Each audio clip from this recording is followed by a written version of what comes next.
Aku memainkan ujung jari jemari tangan kiriku menggunakan kuku, melampiaskan sedikit rasa gelisah yang menggerayangiku. Aku masih terus kepikiran soal semua ucapan temannya Rahel padaku beberapa jam yang lalu. Itu membuatku merasa sangat gelisah ketika sosok Elliot juga tak henti muncul di benakku. Bunyi dari kegiatan tidak pentingku terhadap jari tangan, mungkin dapat terdengar di telinga orang lain. Kate yang duduk di sebelahku, menatapku sejenak sebelum akhirnya beralih menatap tangan kiriku. "Kau bisa membuat tanganmu berdarah, Lily," kata Kate dengan suara pelan. Aku pun segera menghentikan gerakan tanganku dan tersenyum simpul pada Kate. Tak ingin menimbulkan distraksi apa-apa, aku duduk dengan manis dan tenang di kursiku, kembali fokus memerhatikan seorang dokter bedah saraf dari rumah sakit besar di kota sebelah yang sedang bicara di depan sana. Formasi tempat duduk di dalam ballroom sebuah hotel bintang 5 itu dibuat berderet memanjang ke samping dan berbaris ke belakang dengan meja panjang di depan tiap barisan kursi. Aku, Kate, dan 2 dokter bedah saraf lainnya dari Cornell Hill duduk di barisan tengah. Bahkan walaupun aku belum banyak mengerti tentang berbagai persoalan terkait bedah saraf, tetapi setidaknya aku bisa melihat secara langsung bagaimana simposium ini berlangsung. Semua dokter bedah di ruangan ini mendiskusikan topik penting tentang sejumlah hal terkait operasi pengangkatan tumor otak. Aku menyimak saja walaupun tidak benar-benar mengerti, kucatat berbagai hal yang tak ku ketahui, agar nanti setelah acara ini selesai aku bisa bertanya pada Kate atau pada rekanku yang lain. Aku disapa oleh sejumlah dokter bedah saraf yang merupakan kepala atau pimpinan dari berbagai rumah sakit. Ini sungguh menyenangkan bagiku ketika aku bisa banyak belajar dari mereka. Sepanjang acara itu berlangsung, ponselku yang aku aktifkan mode diam berkali-kali menyala karena ada notifikasi pesan masuk. Begitu aku melihat, ternyata itu adalah sejumlah pesan dari Elliot. "Elliot, kau pergi kemana siang ini?" "Ke rumah sakit. Sopir mengabariku kalau dia mengantarmu." Aku pun langsung menggerakkan jemari tanganku untuk mengetik balasan kepada Elliot. "Lily, sebenarnya aku libur hari ini. Aku ke rumah sakit sebentar saja untuk bertemu rekan-rekanku, lalu pergi bersama ke acara bedah saraf di perbatasan Manhattan. Maaf karena tidak bilang apa-apa padamu." "Elliot, rekan-rekanmu itu wanita semua, kan? Apakah kau pergi dengan pria lain?" "Lily, 2 wanita 1 pria." "Elliot, kapan pulang?" "Lily, acaranya bahkan baru mulai 1 jam, Elliot." "Elliot, kau baik-baik saja? Apa kau sudah makan? Jangan coba-coba kelelahan." Aku tersenyum melihat semua pesan yang Elliot kirimkan. Dia seperti mendadak posesif. Dia bertanya banyak hal dan menunjukkan perhatian seperti itu lewat pesan, tetapi aku bisa membayangkan bagaimana wajah dan suaranya yang sangat serius jika bicara secara langsung. Aku pun membalas pesan Elliot dengan mengatakan kalau aku baik-baik saja dan akan pulang setelah jam makan siang. Setelah itu, Elliot tidak membalas lagi. Simposium selesai pada pukul 12 siang. 2 dokter yang datang bersamaku dan Kate, harus langsung kembali ke rumah sakit dengan mobil mereka karena ada kondisi darurat pada pasien mereka masing-masing. Kate yang senggang pun mengajakku untuk makan siang dulu. Ada sebuah restoran sandwich di seberang jalan. Aku dan Kate pergi ke sana, kemudian menempati sebuah meja yang kosong di tengah ruangan setelah memesan makanan. "Kenapa tidak pesan kopi?" tanya Kate setelah menyadari kalau aku hanya memesan 1 porsi sandwich daging dan sebotol air mineral. "Tidak. Aku minum air putih saja," jawabku. "Tumben. Biasanya kau minum kopi atau vanilla latte saat makan siang." Aku hanya tersenyum saja pada Kate. Kondisiku yang sedang hamil muda, membuatku ragu untuk mengonsumsi kafein. Walaupun boleh minum kopi terbatas atau tidak berlebihan, tetapi tetap saja aku memilih untuk mengantisipasi dengan tidak mengonsumsinya sama sekali. Kate membawa 2 buah map file sejak dari rumah sakit, yang mana salah satunya sudah pasti berisi catatan bedah saraf yang didiskusikan di simposium tadi. Dan sekarang, Keit mengeluarkan beberapa lembaran dari dalam map file yang satunya lagi. Pria berjas abu-abu yang saat makan siang ini tidak mengenakan kacamatanya, memberikan lembaran tersebut padaku sambil berkata, "Ini brosur yang kubilang kemarin." Aku langsung meletakkan sandwichku, lalu menerima benda itu dari Keit dengan antusias. "Wah, kau benar-benar membawanya. Terima kasih banyak, Keit. Jika kau memiliki pertanyaan apapun terkait rencana pendidikan spesialismu, tanyakan saja padaku. Aku juga akan meluangkan waktu di rumah sakit jika kau butuh bantuan," tutur Keit. Aku pun tersenyum simpul pada Keit. Saat dulu kami masih bersama, dia memang selalu sepeduli ini padaku.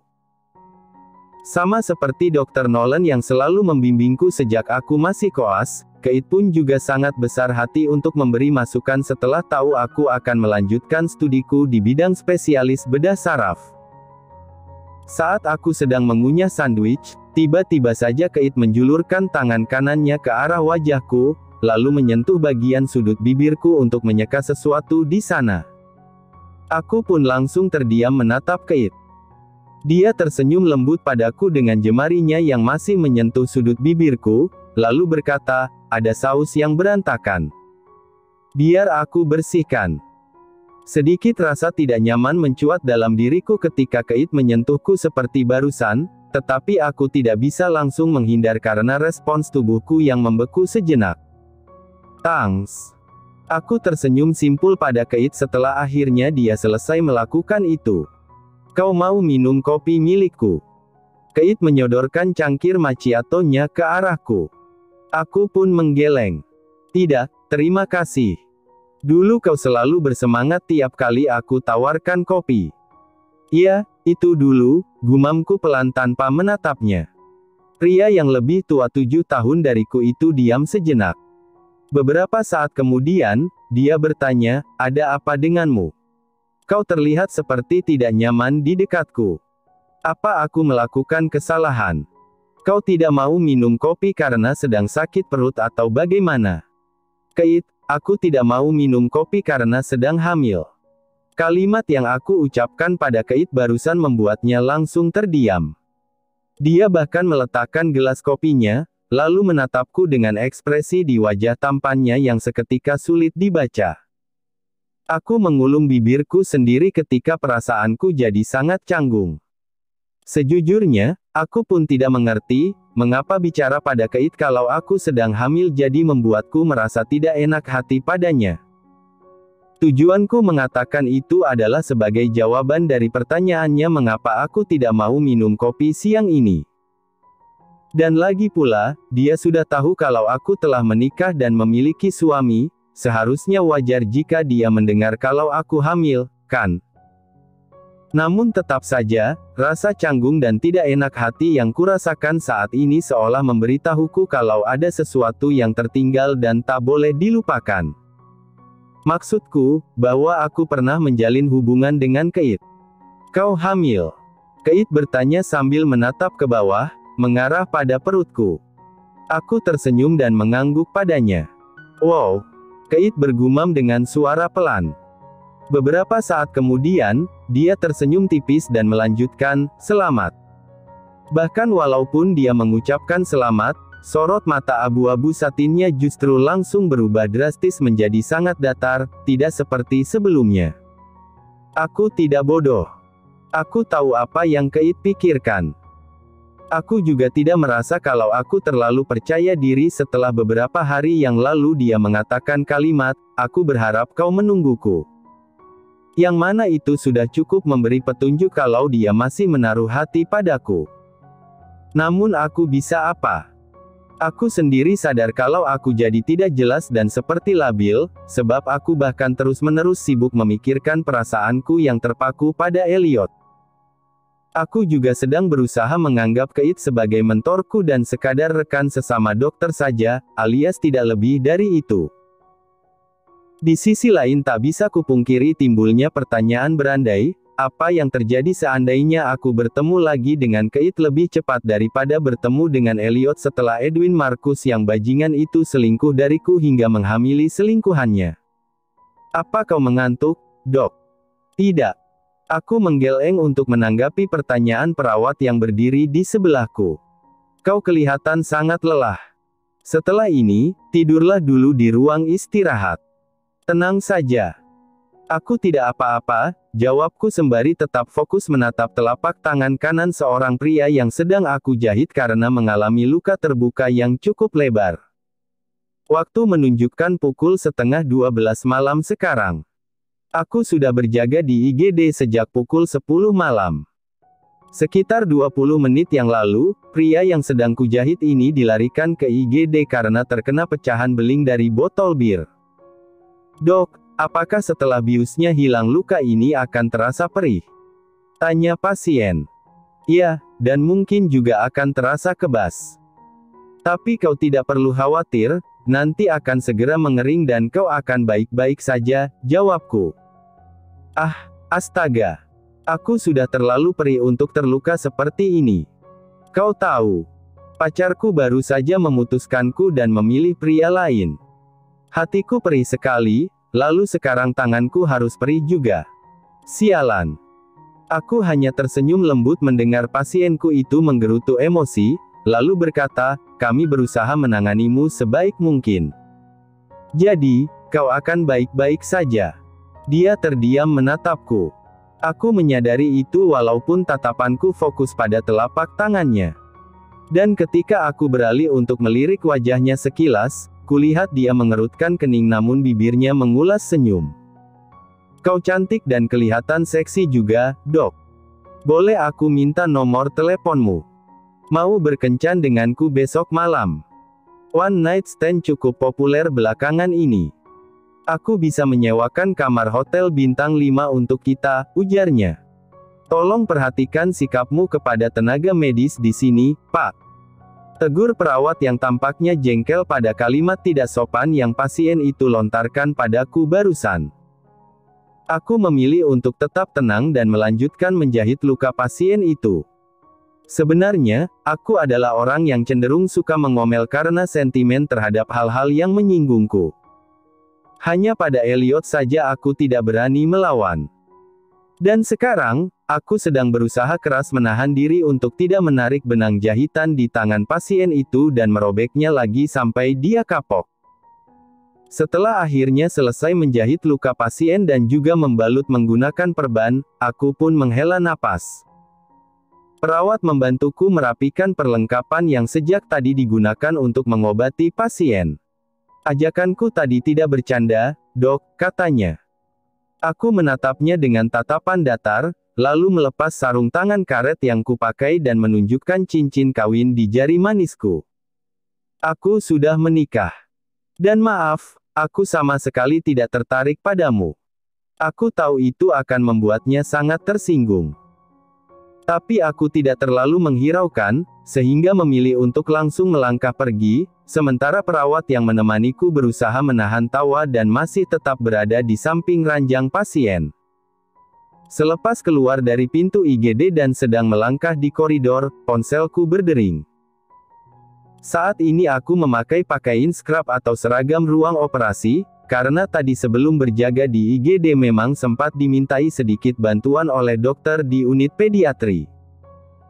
Maka dari itu, mendengar suara ponselku yang berdering, aku pun merogoh saku scrub yang aku pakai dan mengeluarkan benda itu dari sana. Kudapati nomor telepon rumah tertera di layar ponselku sebagai penelepon. Aku pun mengernyit dengan perasaanku yang mendadak tidak enak. Benar, aku paranoid dengan segala hal di luar area rumah sakit tiap kali sedang jaga malam, mengingat berbagai kesialan menimpaku beberapa bulan yang lalu setiap aku kebagian jaga malam.